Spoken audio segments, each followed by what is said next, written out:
Meus queridos irmãos, que a paz do Senhor nos envolva a todos nesta noite. Outro dia eu estava fazendo uma cirurgia e o enfermeiro passou indignado pela sala, dizendo que uma determinada artista de televisão deveria ter desencarnado mais cedo. Muito embora ela já tivesse desencarnado, ele acabara de assistir uma entrevista com ela, e daí a sua indignação. E eu perguntei para ele, mas por que você está tão indignado assim? Pois então, essa mulher teria que ter morrido mais cedo. Olha a barbaridade que ela falou. Diz ela que a gente não tem que amar a Deus, tem que respeitar. Que absurdo! Aí eu parei, olhei para ele e perguntei, mas você ama a Deus? Lógico, doutor. E aí eu fiquei quieto, continuei a cirurgia e fui para casa pensar sobre esse amor a Deus. Porque ele dizia que amava a Deus e queria que a irmã dele morresse. Então aquilo para mim ficou meio paradoxal, né? Mas a gente sabe que o amor a Deus, ao próximo, tem que ser acima de tudo. Tanto é que quando Jesus estava pregando junto aos circunstantes, todos sabiam que ele tinha sempre uma resposta à altura. E os fariseus ortodoxos, eles queriam comprometer a trajetória do Cristo. Então, houveram por bem designar uma pessoa para questionar Jesus e embaraçá-lo. Evidentemente, um homem muito erudito foi escolhido e foi até ele e lhe perguntou: Senhor, qual o maior mandamento da lei? Aí Jesus,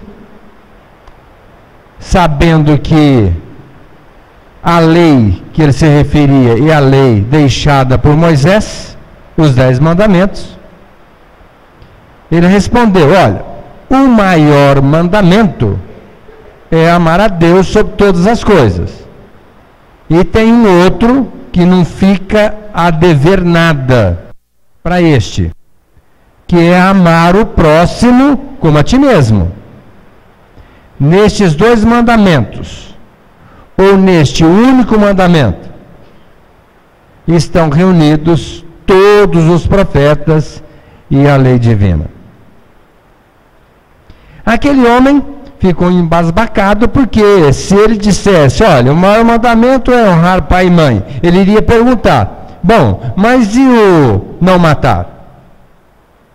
Mas Jesus já foi logo dando uma resposta inquestionável, insofismável, não daria mais para aquele homem fazer nenhum questionamento. Agora, nós sabemos que a lei de Deus é a única responsável pela nossa felicidade. Única. Se nós quisermos saber como devemos nos conduzir, vamos analisar aqui a lei divina, para depois nós entendermos uma proposta maior, que é amar a Deus e o próximo como a nós mesmos. Neste decálogo, primeiro mandamento é amar a Deus sobre todas as coisas. Isso aí é ponto crucial. Segundo mandamento, não tomar seu nome em vão. E é o que a gente mais faz. Toda hora a gente está repetindo o nome de Deus de uma maneira extremamente reverente. Se a gente entendesse um pouquinho, porque não entende quase nada de Deus, mas se a gente entendesse um pouquinho, a gente não deveria mencionar o nome do Criador de qualquer jeito. E é o que a gente mais faz. Quando alguém fala alguma coisa, a gente questiona assim, mas você jura por Deus? Já está começando a complicar. Deus me livre deste acontecimento. E assim por diante. A gente fala o nome de Deus de uma maneira extremamente impensada. Então nós deveríamos parar um pouquinho e declinar o nome do Criador com mais respeito, na medida da nossa capacidade de entender a grandeza do Pai. Guardar o sábado. Hoje a gente não toma mais o sábado, como aqui para nós, no Ocidente, nós não guardamos o sábado, nós guardamos o domingo. E o que significa guardar o domingo? Seria a gente descansar fisicamente? Não. Descansar mentalmente. Porque esse mandamento sempre foi uma pedrinha no meu sapato. Por que Deus colocou esse mandamento na lei dele? Eu achei assim a princípio muito superficial para Deus enquadrá-lo. Mas hoje, vendo já para um outro ângulo, eu acho que procede. Porque o nosso descanso mental é fundamental para o bom aproveitamento das nossas lides diárias. Durante a semana, nós nos cansamos mentalmente. Então vem o sábado ou o domingo. Para nós é o domingo, que sábado é dia de trabalho. Para aqueles que gostam de trabalhar, para aqueles que não gostam, já para na sexta, não é? Mas de qualquer forma, o sábado é dia de trabalho. Então, a gente vai descansar mentalmente no domingo. Para na segunda, a gente estar com as forças, as energias refeitas para continuarmos o trabalho. Porque essa paradinha é fundamental. E Deus sabia disso e já deixou para nós.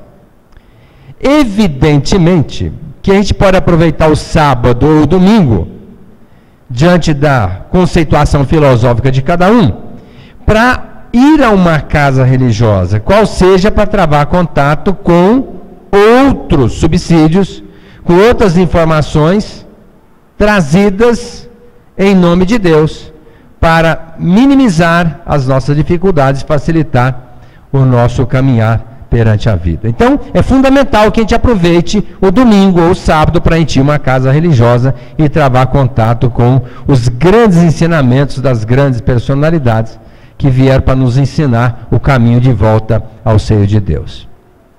Esse quarto mandamento, que é honrar pai e mãe, é um mandamento fundamental. Deus já inseriu, não mandou amar. Não, leiam, percebam que está aqui, ó.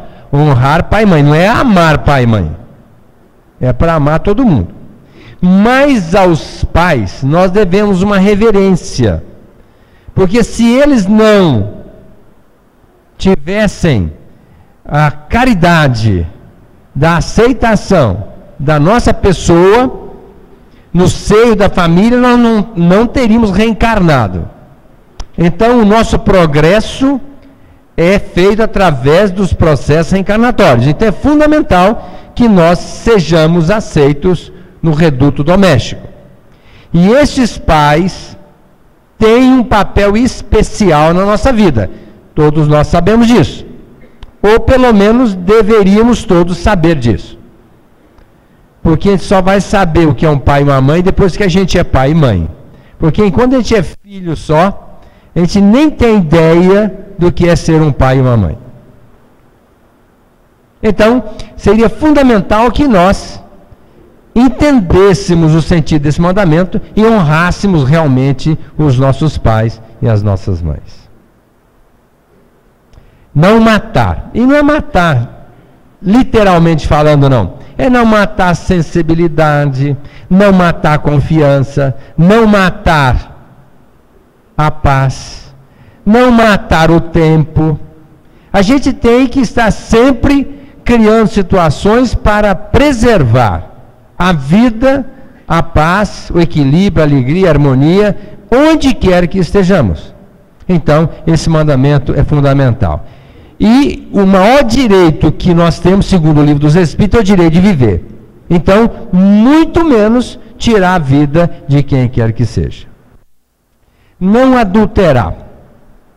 Eu estou reprisando aqui devagarzinho, porque eu poderia estar falando isso já passado por final. Mas eu estou mostrando cada mandamento, porque às vezes a gente não memoriza, a gente esquece, e não sabe mesmo os 10 mandamentos. Eu acho que a gente tem que saber. Isso tem que estar na cabecinha nossa, para depois passar para o coração. e depois passar para a mão. É uma escala. Então, saber que nós não podemos adulterar. Adulterar não é ser infiel no casamento, não. Adulterar significa denegrir, macular, destruir. Nós não podemos macular nada, denegrir nada, destruir nada. E muito menos destruir a confiança daquele que se casou conosco, através da infidelidade conjugal. E, infelizmente, mais de 50% dos homens e as mulheres são infiéis. Isso é estatística mundial. E por isso os casamentos, 50% estão desfeitos.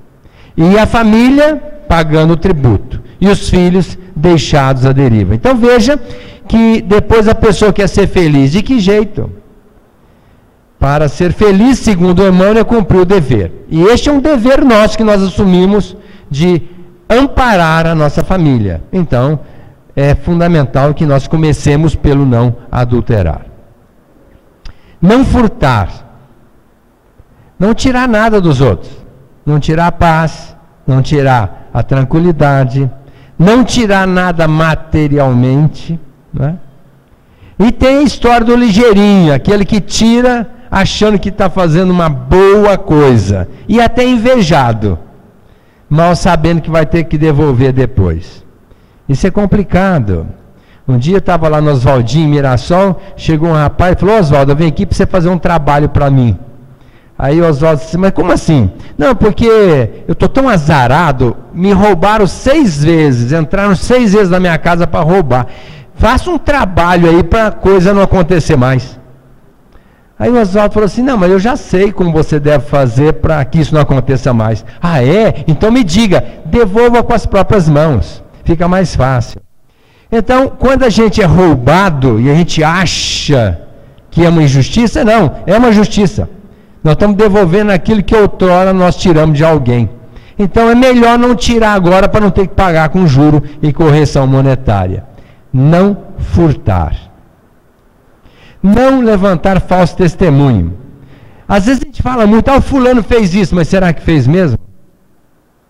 E a gente tem uma facilidade para incriminar o outro, colocar o outro numa situação vexaminosa, e coloca coisas que são inverdades, calúnias, é um falso testemunho, pelo que nós ficaremos responsáveis na trajetória do tempo.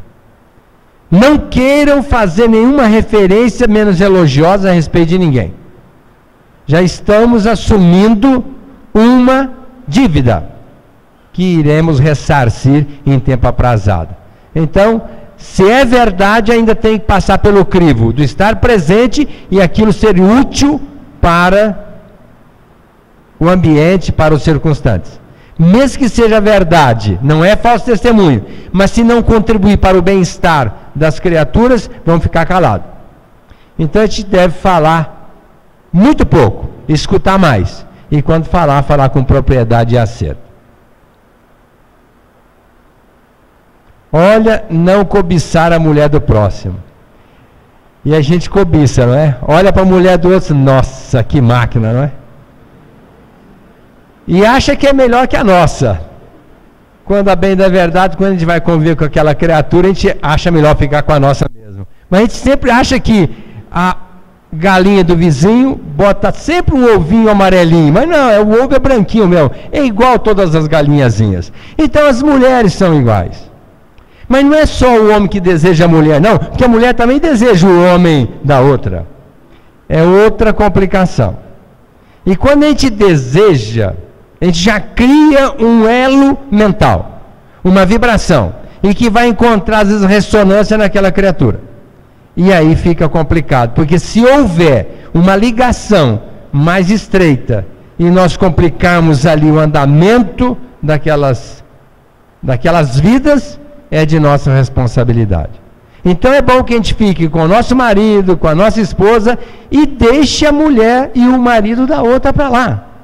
E se nós quisermos fazer uma elucubração mental mais acurada, vamos entender que ele é nosso irmão e ela também é nossa irmã.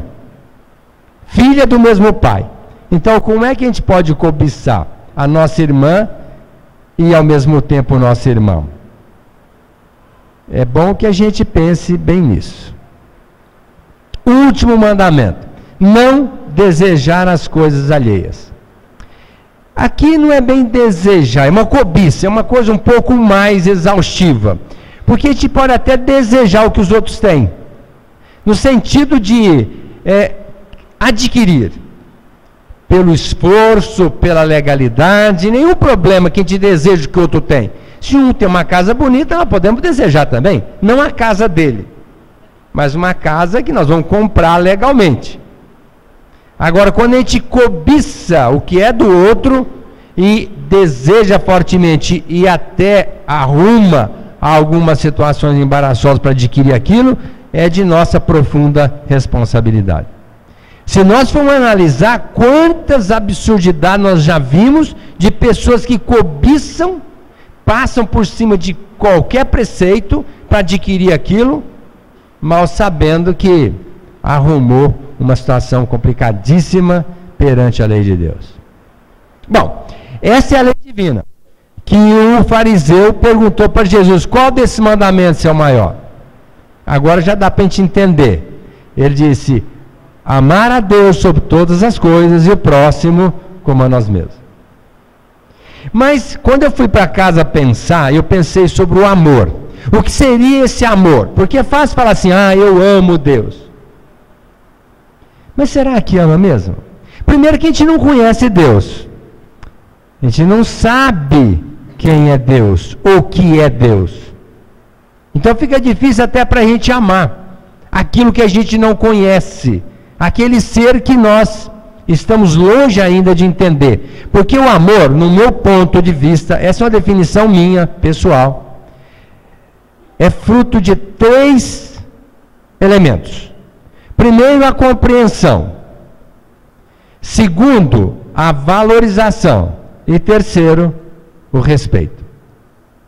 Quando nós compreendemos algo, alguma coisa, ou um ser, nós passamos a valorizar e ao mesmo tempo respeitar, nós estamos amando. Quando nós não compreendemos, não valorizamos e não respeitamos, nós não amamos. Então a capacidade de amar é pertinente a cada criatura, na medida em que ela compreende, que ela valoriza e que ela respeita. E isso vai desde o ser humano até o elemento mineral. Se eu pegar, por exemplo, esta mesa, eu compreender o valor dela, se eu valorizá-la e respeitá-la, não querendo agir de uma maneira intempestiva para não quebrá-la, eu estou amando essa mesa. É um objeto material, mas estou amando essa mesa. Por exemplo, o sol. Se nós entendermos que o sol, ao desaparecer, desintegrar, em 3 dias não tem vida na Terra, vida nenhuma na Terra, eu já estou compreendendo o valor do sol para nós. Eu estou valorizando este astro-rei. Estou respeitando este elemento. E, por consequência, eu estou amando o sol. Agora, tem gente que quando o sol fica um pouco mais, vamos dizer assim, o sol não fica mais quente, o valor é próprio a ele, mas por circunstância, nós nos submetemos a um calor produzido por ele, um pouco exaustivo, a gente já vai logo falando: oh, que sol, já querendo denigrir a imagem do sol, mal sabendo que nós dependemos da existência dele. Então nós deveríamos louvar, nós deveríamos valorizar, respeitar e amar o sol e não fazer qualquer consideração menos elogiosa. Então, se pegarmos um cachorrinho sarnento, ao invés de assustá-lo e mandá-lo embora, se nós entendermos que esse cachorrinho é um filho de Deus, que ele não sabe falar, que ele está doente e que precisa de uma ajuda, nós vamos compreender, nós vamos valorizar e vamos respeitar esse cãozinho e vamos ajudá-lo. Nisto nós podemos dizer que estamos amando este animal. Como na pergunta primeira do Livro dos Espíritos, o Kardec perguntou o que é Deus? A resposta: inteligência suprema do universo, causa primária de todas as coisas. Bom, primeiro que é a inteligência suprema do universo. Se nós não temos nenhuma condição de analisar essa inteligência suprema do universo, está difícil para a gente compreender Deus. Quando Deus é a causa primária de todas as coisas, nós não conhecemos quase nada, que dirá todas as coisas. Fica muito difícil para nós compreendermos Deus. Então, se nós não compreendemos e por consequência não valorizamos Deus, fica até difícil para a gente respeitar Deus. Muito difícil. Porque se a gente compreendesse um pouco de Deus, a gente passaria a valorizá-lo mais e respeitá-lo mais. Mas a gente não tem nenhum respeito ao Criador. Pela sua criação, que é o que nós vamos analisar agora. Como a gente não tem condição de conhecer Deus, de compreender Deus, vamos pelo menos conhecer, compreender a sua criação, valorizá-la e respeitá-la, já está de bom tamanho. Lembrando um aforismo lá de Minas Gerais que diz assim: quando a gente beija os filhos, adoça a boca dos pais. Quem meu filho beija, adoça a minha boca. É mais ou menos assim. Então veja, quando a gente faz um trabalho de enaltecimento à criação divina, nós estamos amando Deus.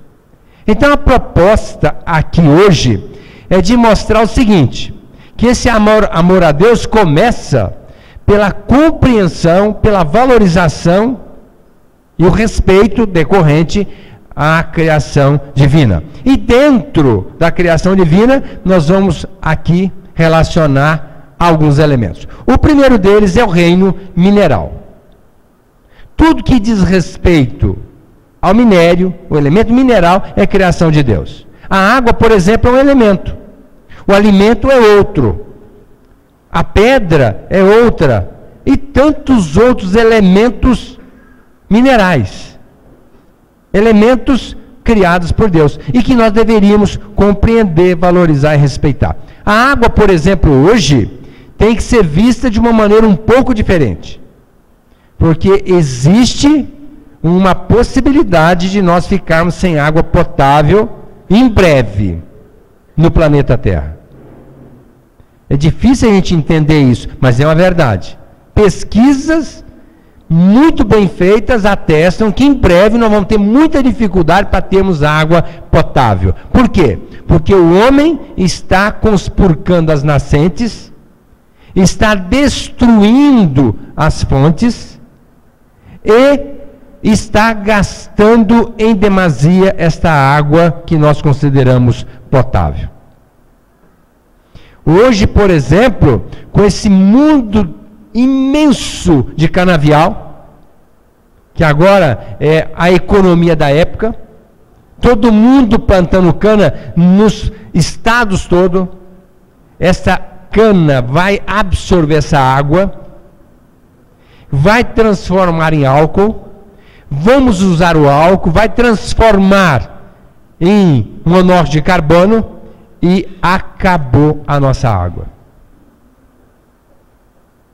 Nós deveríamos repensar, mas o homem não pensa, o homem vai fazendo, e depois vai pagar um tributo muito caro. Já se faz uma campanha das donas de casa não lavar a calçada com esguicho. Varre a calçada. Se tiver uma situação inusitada lá que precisa lavar, lave. Mas uma vez no mês, uma vez a cada 6 meses. Mas não toda semana está lá jogando água na calçada. Lavando o carro indiscriminadamente. Então, isso é realmente para nós pensarmos. o gasto que a gente está tendo dentro de casa. Se vale a pena a gente estar indiferente a essa problemática e continuar gastando água à revelia, para depois pagar um tributo muito caro. Eu quero crer que essa informação ainda está muito precoce, mas futuramente vocês vão entender o que eu estou falando. Água vai ser um objeto de luxo. O Brasil detém 8% da água do mundo. Nós somos privilegiadíssimos no mundo.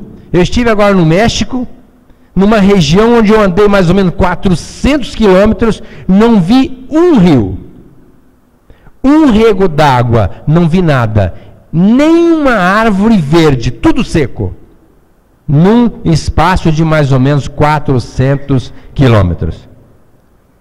No Brasil, quando eu entrei no Brasil, não andei nem 10 metros. Verde, verde, verde, daqui a São Paulo é só verde. Mas eu tive a oportunidade de andar de carro no México, numa região, logicamente, no norte do México. Durante muito tempo, não vi uma folha, a não ser o cacto, que é a única coisa verde que tem lá. E nós estamos aqui no Brasil, como a gente está aqui, tem água sobrando, a gente acha que lá fora não tem problema. E eu conversei com eles a respeito e eles disseram, olha, nós temos problemas homéricos com água aqui no México. Então nós temos que estar repensando sobre esses elementos da criação divina. Um outro elemento fundamental é o vegetal. A gente precisaria ter um pouco mais de consideração com o vegetal. As nossas matas são destruídas para criar pastagens. Destroem para tirar madeira, para exportar, clandestinamente. E quando nós fazemos isso sem nenhum respeito à nossa vegetação, nós vamos pagar um tributo muito caro. Esse plantio de cana aqui hoje, devastando as matas, as nossas reservas, isso vai trazer, aliás, já está trazendo problema climático para nós. Então a gente deveria estar repensando. Mas o homem, ele pensa no dinheiro. Tanto é que o Cristo diz, não se pode servir a dois senhores, a Deus ou ao dinheiro. E o homem ainda está naquela de servir o dinheiro. No seu egoísmo, no seu descontentamento, por tudo que lhe é dado, ele ainda é insatisfeito e quer ter mais, e por isso ele devasta a nossa natureza. Então nós teríamos que ter um pouco mais de consideração com os nossos vegetais. Quando tem uma árvore, cuide dela, não corte. E já tem leis protegendo a árvore, como também tem leis hoje gravíssimas protegendo os animais. Se matar uma pessoa, talvez não vai para a cadeia, mas se matar um animal e for denunciado, não tenha dúvida, é um crime inalienável. Então, nós temos que ter cuidado muito com os nossos animais. Ter cuidado não é só ter cuidado, é cuidar. Literalmente cuidar dos nossos animais. Lá na roça ou na fazenda, ainda se trata o animal de uma maneira muito desrespeitosa. Aqui na cidade, já se tem um pouco mais de carinho com o animal. Seria até de se pensar o contrário. Quem mora na roça deveria amar mais o animal, porque ele depende mais do animal do que nós outros que moramos na zona urbana. Uma vaca, por exemplo, a gente depende do leite, depende do bezerro, depende da carne, e depende de tantos outros elementos. E quando aquela criatura que mora no sítio vai lidar com a vaca, lida de uma maneira profundamente desrespeitosa. Mal sabendo que ele recebe, aure, uma série de benefícios daquela vaca. Agora, não é só pelo benefício que recebe, não. É um ser vivo, filho de Deus. Em se tratando da vaca, uma filha de Deus. E a gente teria que tratar com respeito e com carinho, mas não trata. Outro dia um rapaz chegou no meu consultório, eu tenho uns quadros lá retratando a fazenda, que minha origem é do sítio, E ele falou assim: o senhor já morou na fazenda? Sim, eu sempre trabalhei no campo, estou aqui fechado, mas a contragosto, porque eu gostaria de estar lá no campo. Ah, é? Quer dizer que o senhor já viveu em fazenda já? E eu devolvi a pergunta: o senhor também lida com fazenda? Ah, eu lido. E eu perguntei para ele: o que o senhor faz? Eu tiro leite. E depois, o que o senhor faz com os bezerros? O senhor recria? O senhor vende? Falei: não, os bezerros eu mato. Aí eu disse: não, tudo bem, mas depois que cresce, o senhor vai... Não, eu tiro o bezerro logo que ele nasce da vaca, eu mato o bezerro. E eu vou tirar o leite, porque é o que me interessa. Porque vai crescer um bezerrinho mirradinho, para mim não interessa, traz prejuízo, ainda vou ter que cuidar dele, então eu mato. Aquilo para mim foi tão chocante, daquela pessoa ter uma atitude tão infeliz, e atrás disso depois eu fui me informar que muitas pessoas fazem isso, que tiram leite, eliminam o bezerro e fica só com o leite da vaca, que é o que interessa ao fazendeiro. Olha, onde está o respeito, a valorização, a compreensão que se tem que ter por aquele elemento fundamental, porque o bezerro faz parte do contexto. E de uma certa forma vai ser útil sendo criado, e amanhã ou depois vai ter um destino que ainda lhe é próprio para atender a humanidade inteira. Mas a pessoa, só pensando no seu interesse particular, chega a um extremo desse. Animal na fazenda é tratado muito desrespeitosamente. Se uma cadela tem muitos filhos, matam-se os filhos. Deixa um ou dois. E quem mora no sítio está sabendo que eu estou falando a verdade. É assim que acontece. Onde está o respeito, a valorização e a compreensão em relação a essa cria dessa cadela? Aqui no Francisco de Assis já tem a fauna que cuida dos animais, que são abandonados por aí. A Valquíria me falou, mas a Val, que estão com alguns cachorrinhos abandonados, que eles pegaram e vão preparar para adoção. Fazem isso todo sábado no Carrefour e no Walmart, dando para alguém que se digna em custodiar e amparar esses animaizinhos, depois de tratá-los, vaciná-los e muitas das vezes até castrá-los para doá-los. Para alguém que queira realmente ter um animal e tratá-lo com carinho. Então, quando nós não respeitamos, não valorizamos, não compreendemos a criação divina, depois nós vamos dizer assim: ah, mas eu amo Deus. Como você ama Deus agindo assim? Se perguntar para uma criatura dessa, ela vai dizer: não, eu amo Deus, eu não falto ao centro, eu não falto à missa, eu não falto ao culto, eu temo a Deus, eu amo Deus. Mas desta forma. E agora o que é pior? De repente, o reino hominal, ou seja, o homem, esse homem está sendo compreendido? Está sendo valorizado e respeitado? Não, também não. Nos mínimos detalhes. O empregado, por exemplo, hoje, o patrão tripudia contra o empregado. O empregado também age assim com o patrão. Quando a gente deveria valorizar o empregado, porque ele é fundamental para a nossa instituição. Compreender o papel do empregado, valorizar o empregado e respeitá-lo. O patrão da mesma forma.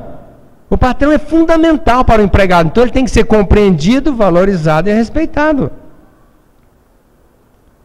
Mas não é o que acontece. Tanto é que tem leis hoje mais cobradoras em relação a esse intercâmbio entre o patrão e o empregado, exatamente porque não existe o bom senso, não existe a fraternidade, não existe o entendimento deste mandamento maior. E por isso as leis são cobradoras.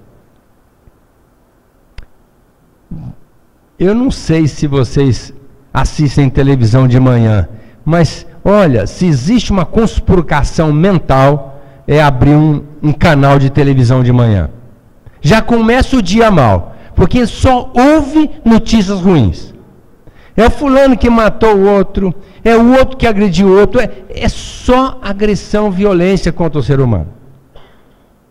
Eu fico pensando, onde está esse respeito ao ser humano?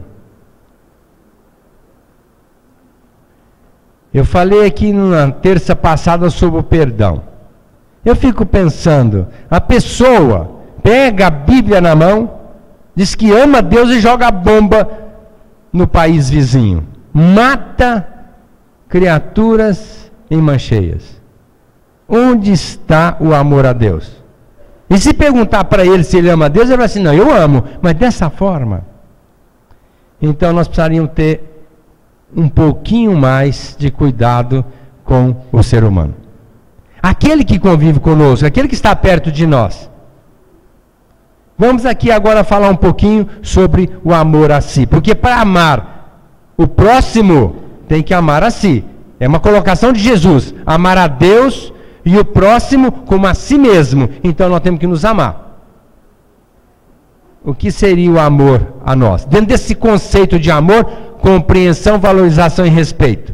Primeiro, verificar o nosso papel. Nós somos seres em evolução, nós somos individualidade, nós somos espíritos que Deus espera muito de nós. Então nós temos que começar fortemente a investir no nosso intelecto. Cuidar da nossa mente. Não é deixar a mente à deriva, é cultivar a nossa mente. Porque a mente, segundo um pensador chamado Sêneca, é igual a um jardim cultivável. Se nós não cuidarmos do jardim, só nasce erva daninha. Então a nossa mente é a mesma coisa. Se nós não cuidarmos da nossa mente e deixarmos lá a deriva, só vai nascer ali erva daninha, ou seja, pensamentos ruins. Então nós temos que adubar a nossa mente com pensamentos bons. Criar um rendimento intelectual. Ou seja, estudar. Estudar alguma coisa. Não podemos ficar parado no tempo sem estudar. Alguma coisa que a gente aprender é útil, é valioso. Tudo que nós aprendemos é útil ou valioso para nós. Então, investimos no nosso intelecto. Melhorar o sentimento. Nós estamos tratando da nossa pessoa. Como é que nós estamos de sentimento? Nós estamos vingando ou nós estamos perdoando? Nós estamos indiferentes ou nós estamos agindo com piedade?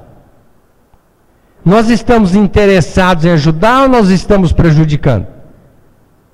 Nós estamos perdoando ou nós estamos com raiva, já com um plano de eliminação da criatura? Então nós temos que melhorar nosso sentimento. Ser mais tolerantes, mais pacientes, mais indulgentes, mais aceitistas, mais piedosos. É um trabalho que nós temos que fazer. Buscar fontes informativas e trabalhar a nossa mente. Isso é amar-se. Porque amanhã nós seremos o retrato que nós criarmos para nós. O jovem tem um retrato bonito, o velho não. O retrato já está envelhecido.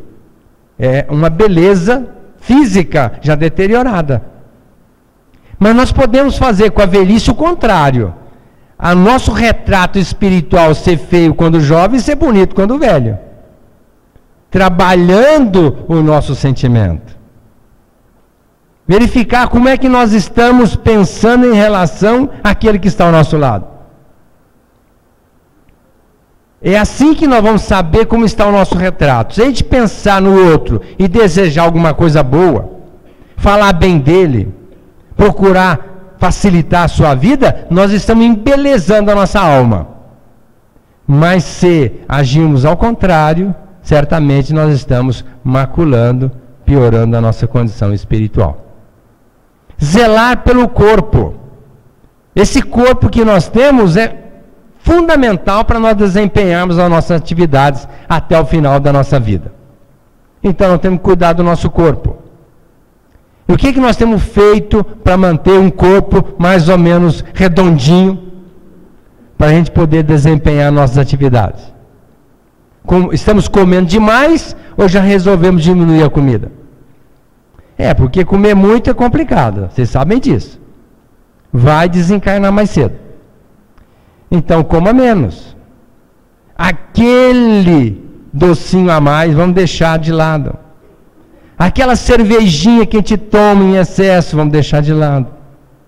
Aquele cigarrinho inocente que a gente acha que não faz nada, vamos aboli-lo de vez da nossa vida. Para a gente ter condição de viver longamente, porque é interessante a gente viver longamente. Desencarnar cedo não é bom. Chega antes da hora. E a gente, quando chega antes da hora, é complicado. É bom chegar na hora certa, senão a gente paga o mico, como se diz por aqui, não é? E para chegar na hora certa, a gente tem que resguardar de todas as intempéries do nosso corpo. Então nós temos que cuidar, zelar do nosso corpo. Se possível, as caminhadas, os exercícios da vida, mas manter nosso corpo muito bem, para chegarmos lá nos 80, 90 anos, 100 anos, futuramente pensamos assim. Porque a média de vida na época do Cristo era de 30 anos para os homens e 35 para as mulheres. Hoje, nos países de terceiro mundo, 60 anos para o homem e 65 para as mulheres. Nos países de primeiro mundo, 70 anos para as mulheres, para os homens e 75 para as mulheres. Então imagine que nós já melhoramos muito na nossa média de vida. E a proposta é chegar aos 100. Mas chegar inteirinho, porque chegar aos 100 com Alzheimer já não é negócio mais, né? Chegar aos 100 todo quebradinho também não é muito negócio. Então é bom chegar aos 100 inteiro, podendo realizar alguma atividade, fazer alguma coisa. Para chegar do outro lado muito melhor do que aqui chegou. Então, amar-se, amar a si mesmo é exatamente isso. Agora vamos falar um pouquinho sobre amar o próximo. O que é o amor ao próximo? Dentro daquele conceito de compreensão, valorização e respeito. O que seria amar o próximo? Vamos colocar aqui algumas coisinhas. É lógico que é impossível nós colocarmos tudo. Mas permitir a reencarnação.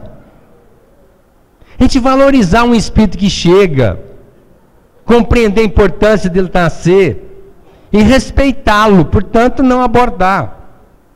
Vamos fazer tudo para ele chegar e ampará-lo.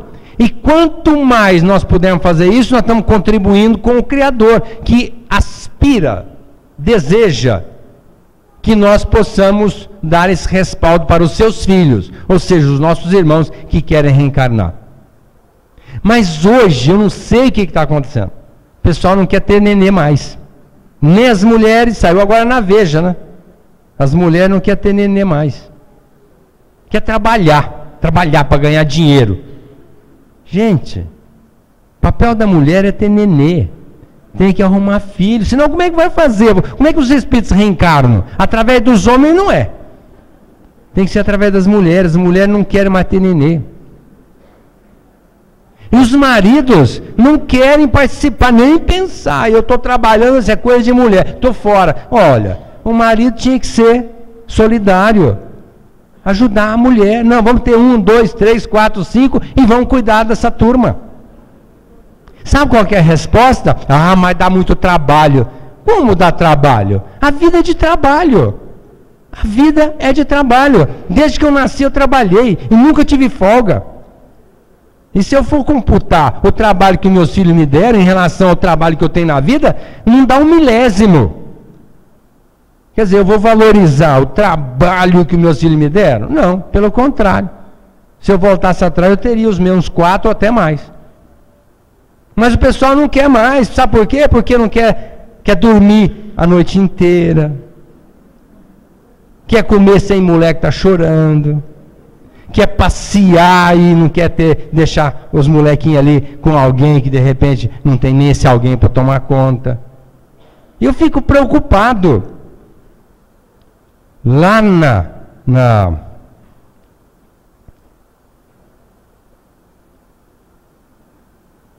me fugiu o nome do país agora, mas eu estive fazendo uma visita para minha filha e pude verificar, vou lembrar daqui a pouquinho, que nesse país tem um filho por cada casal. E os filhos cresceram e hoje não tem criança. e não tem gente para trabalhar. Então estão pleiteando, implorando para alguém mudar para o país, para poder, Canadá, mudar para o Canadá, para poder trabalhar, porque eles não têm mão de obra. E é o que vai acontecer no Brasil. Daqui a um tempo, nós vamos ter que importar gente para vir para o Brasil, para trabalhar para nós, porque os brasileiros estão diminuindo. Lógico, não estou fazendo apologia de ter filhos e não cuidar direito, não é isso, mas o que eu sinto é que a grande maioria não quer é ter trabalho, e por isso não quer ter filhos. E filho eu considero é uma linguagem materna, da minha mãe. Filho é investimento a longo prazo. Eu acho que ter filho é uma bênção. Quando a gente vai envelhecendo é que a gente vai percebendo. A gente vai trazendo a macacada de volta, e vem neto, e vem filho, e torna a vida mais saborosa. Porque se tem poucos, um vai para outro para cá, acaba sozinho, é complicado. E família ainda é a coisa mais rica que tem no seio da nossa comunidade. E temos que preservá-la. E temos que investir. E se queremos ter uma família caprichada, nós temos que nos doar muito, e quanto mais, melhor para nós, que isso vai ter retorno. E Deus vai ficar muito agradecido, porque senão como é que Ele vai reencarnar os filhos dele? E tem que reencarnar, então nós temos que permitir esse amor ao próximo. Se nós reencarnamos, vamos dar o direito do outro reencarnar também. É uma questão de lógica. Trabalhar o desenvolvimento do próximo. Não dá mais para a gente ficar apenas assistindo a desgraça alheia. Tem que fazer alguma coisa. O Francisco de Assis tem muita preocupação em dignificar as criaturas. Não vou falar aqui dos nossos trabalhos, mas todos os nossos trabalhos é visando dignificar o ser humano. Por mais carente e necessitado, nós estamos investindo nele para ele se tornar gente e viver com dignidade. É essa a proposta do Francisco de Assis. E é o que nós devemos fazer. Cada um faz a sua parte, mas trabalhar para o desenvolvimento das criaturas. Uma vez que desenvolvendo as criaturas, desenvolvemos a comunidade e vamos nos locupletar às expensas desse progresso. Respeitar os sentimentos dos outros, compreendendo a criatura, valorizando a criatura e respeitando as divergências, porque aqui vamos falar de filosofia. Olha, se a pessoa é católica, ótimo, que fique na católica, é bom para ela, ótimo. Não vamos dizer, não, vem para o espiritismo. Não, deixa a criatura no catolicismo. É o lugar dela, tá bem? Fique lá. Se a pessoa tem um partido político, deixa fulano lá. Se torce para um outro time de futebol, fique lá. Vamos respeitar a pessoa. Porque senão vai acontecer o que está acontecendo dentro dos campos de futebol, matam-se criaturas por causa de um jogo de futebol, que é uma absurdidade. Namoro, vamos namorar para conhecer a criatura? Sim, mas vamos respeitar a nossa namorada e o nosso namorado. Compreender, valorizar e respeitar, porque se atropelar, vai pagar um tributo mais tarde, não tenha dúvida. A gente acha que pode, até pode, mas não deve desrespeitar e agredir ninguém. Vamos falar da sexualidade. Olha, cada um tem uma sexualidade. Vamos respeitar a pessoa dentro daquilo que ela elegeu. Nós podemos até não concordar com algum tipo de manifestação sexual, mas nós temos que respeitar, compreender e valorizar aquela criatura, porque ela é filha de Deus, ela está ainda naquela conjuntura e nós temos que, no mínimo, respeitá-la. Não denegrir a sua imagem. Como é o que mais a gente vê, a pessoa fazer chacota, fazer gozação e até mesmo falar abertamente, agredindo aquele ser por ter uma conotação que diverge frontalmente do nosso ponto de vista. Isto é compreensão, valorização e respeito para com o nosso ser humano. E respeitar a conjugalidade. Eu acho que o lar tem que ser muito bem compreendido, valorizado e respeitado. Porque o lar, a família é a célula mata da sociedade. Se a família vai bem, a sociedade vai bem. Se a família está desestruturada, estamos desestruturando a nossa comunidade. Respeitar o próximo seria respeitar a integridade física. Eu já nem quero falar de uma maneira mais agressiva, de tirar a vida. Mas eu quero falar de qualquer agressão que a gente possa fazer a qualquer elemento. E esse próximo aqui, não é só o ser humano que eu estou falando. Eu posso incluir aqui o animal. Respeitar a integridade física do animal. Um dia, um trabalhador nosso chegou para o Chico Xavier e falou assim: Chico, eu estou muito preocupado. Ele falou: por quê, meu filho? Porque eu sou açougueiro e eu mato animais no açougue. Como é que vai ser meu desencarne? Aí o Chico falou assim: você sabe matar bem? Eu falei: não, eu nasci filho de açougueiro, num quarto de açougue e continuo morando dentro do açougue. E isso eu sei fazer bem. Eu falei: meu filho, então continue fazendo, porque eu quero comer um bifezinho todo dia. O que o Chico quis dizer com isso? Já que ele é um açougueiro, e isso faz parte da lide profissional dessa criatura, que mate o animal, mas com respeito, zelando pela integridade dele, que tem jeito de fazer isso sem a criatura sofrer. Mas tem pessoas vândalas que fazem isso agredindo o animal num profundo desrespeito.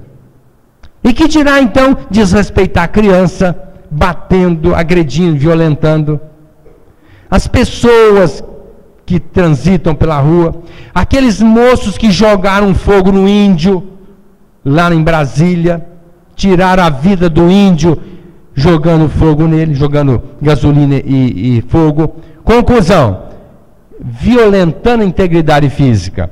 Certamente esses jovens não sabem disso, mas vão ter um desencarne semelhante, se não nessa encarnação, na outra. E depois, quando a gente ouve uma pessoa: mas a pessoa foi morta inocentemente. Não existe inocentemente na criação divina. Existe uma justiça perfeita. Se a pessoa arbitrou, criou a contusão, a violência, gerou a violência para si mesmo. Então, respeitar a integridade é bom para nós. Isso é amar o próximo. Respeitar a condição socioeconômica.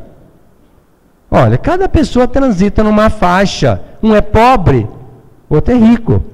Um é bem dotado intelectualmente, outro é analfabeto. Mas por que fazemos diferença? Infelizmente, ainda se faz diferença. Se chegar numa loja bem vestido, veja o tratamento que se recebe. Estou dizendo nós. Entra na mesma loja, a mesma pessoa mal vestida, e veja como é o tratamento. Por quê? Porque a criatura não entendeu ainda que ali dentro daquela roupa tem um ser humano, que tem que ser respeitado, tem que ser valorizado e tem que ser compreendido.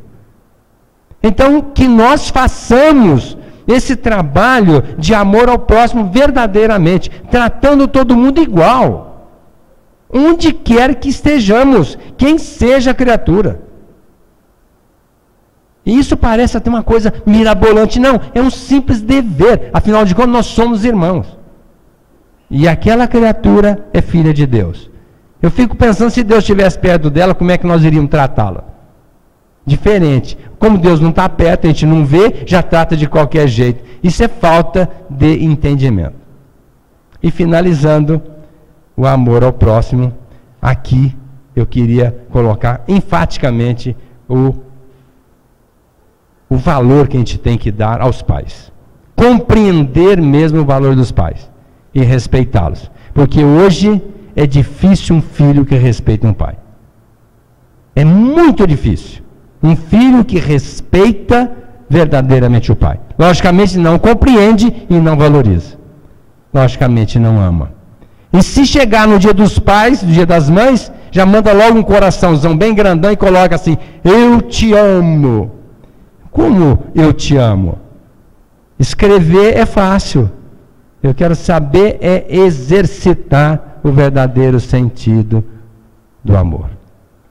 Então, resumindo, o maior mandamento da lei, esqueça o resto. Esqueça o resto. Esqueça o resto. É só esse mandamento. A gente fica tão preocupado em saber muito, saiba só esse. É amar a Deus, o próximo, como a nós mesmos. Agora, dentro dessa visão, do compreender, do valorizar e do respeito, aí eu vou responder a pergunta que eu fiz para aquele jovem que entrou pisando duro na sala, indignado. Aquela artista falou que a gente não tem que amar a Deus, mas respeitar. E eu vou dizer que ela estava certa. Porque, na verdade, a gente ainda não compreende Deus, portanto, não o valoriza na medida que ele deveria ser valorizado, mas, pelo menos, respeitá-lo na sua criação. E para dar uma conotação para esse tema, eu quero lembrar aqui uma colocação, uma resposta até a uma pergunta dada por José Soares Cardoso, que era um poeta cearense, quando ele disse assim: onde está Deus? Pergunta o cientista. Ninguém o viu jamais, quem ele é? Às pressas responde o materialista: Deus é simplesmente uma invenção da fé. Mas o pensador dirá sensatamente: eu não vejo, mas eu sei que ele existe, pois a natureza mostra claramente no que o poder do Criador consiste. E o poeta dirá com segurança de quem afirma porque tem certeza: eu vejo Deus no sorriso de uma criança, no céu, na terra, na luz da natureza. Eu vejo Deus nas flores, nos prados, nos astros a rolar pelo infinito. Eu sinto Deus nas vozes dos namorados, bem como nas lágrimas do aflito. Eu sinto Deus numa frase que perdoa, na mão que acaricia. Eu sinto Deus na criatura boa, na paz e na alegria. Eu sinto Deus no médico salvando, na dor que nos irmana. Eu percebo Deus na criatura boa, estudando a natureza humana. Eu vejo Deus no gesto de bondade, na voz e no cântico do crente. Eu sinto Deus no sol, na liberdade, bem como na planta e na semente. Enfim, eu vejo Deus em toda parte que fala dos poderes seus. Eu sinto Deus nas expressões de arte e no amor dos homens, eu também vejo Deus. Mas onde eu vejo Deus com mais beleza, dentro da sua mais sublime vibração, não é no coração da natureza, é dentro do nosso próprio coração. Muita paz.